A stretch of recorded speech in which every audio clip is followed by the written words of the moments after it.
Akiaria hindi ya igongona rĩa 28 rĩa kuhumba arutwo thũmbĩ thukuru-inĩ wa MKU, mũikarĩri gĩtĩ wa thukuru ũyũ Profesa Simon Gĩcarũ nĩ atumũrĩte ndereti hiũ ĩgiĩ ũheani wa ndigirii cia gĩtĩo kana honorary degree, akiuga citibatiĩ kũheanagwo tu kũrĩ andũ matathomete, kuona arutwo arĩa mathomete nĩ mahũthagĩra mahinda maingĩ na mbeca nyingĩ kwĩgwatĩra ndigirii ici. Who have really worked so hard to acquire their doctorates by protecting that not anybody, because also if it is anybody, because you are my friend, today I could have given you honorary doctorate, but I won't, because we have to protect the sanctity of this.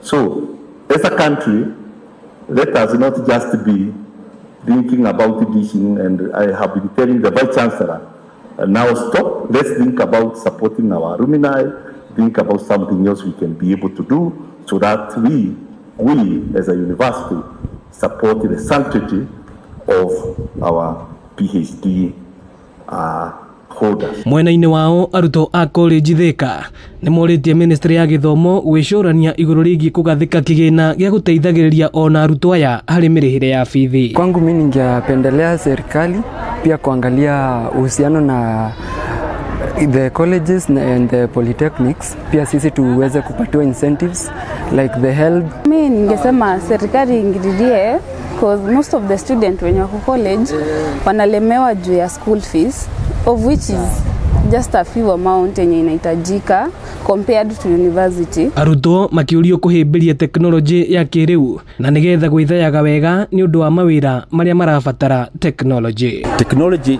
does not take away the youth jobs. What it does, it enhances their job experience. So we urge them, or we prepare them to gain the relevant skills and to appreciate technology and to work with it so that they can become better, they can be absorbed in the market, and they can be able to find a space in the market where they can grow and expand their skills that they have acquired at Uzuri Institute. Thank you so much. Ino ni ceceni ya Inoro TV Thika, na niĩ njĩtagwo Moses Ndigirii.